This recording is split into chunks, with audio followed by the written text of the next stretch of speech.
जय हिंद जय भारत जय संविधान। वर्तमान कर्मा आम परसेंटेज 24 नंबर क्वेश्चन मात्र 15 सेकेंड बहुत इजी। क्वेश्चन काना कहिछे 43% of A number is 559 what is the 32% of that number. तो सही संख्यार बाहर करो बोले से संख्या के नहीं एखाने बोले हला काना करबो वाला 43% इक्वल टू केते दिछा हमके से संख्यार 559 दिछ। तो 1% को बाहर करबो पहला 5 5 9 43 टा हरण है।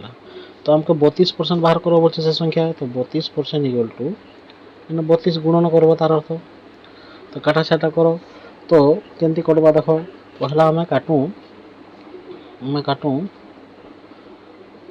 5 5 9 के हमें 43 रे काटू 43 के 43 काटे देले के देबा 5 रो 3 कले 2 4 5 रो 4 कले 1 तापर 9 उतरला तापर 3 दी करबा 3 थी गला 3 3 9 3 4 12 काटे देले 0 तो 13 बाहर गला हला।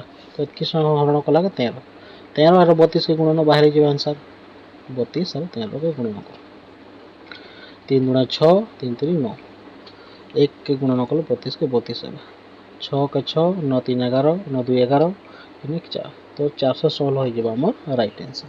तो ऑप्शन नंबर ए हला राइट आंसर। ओके।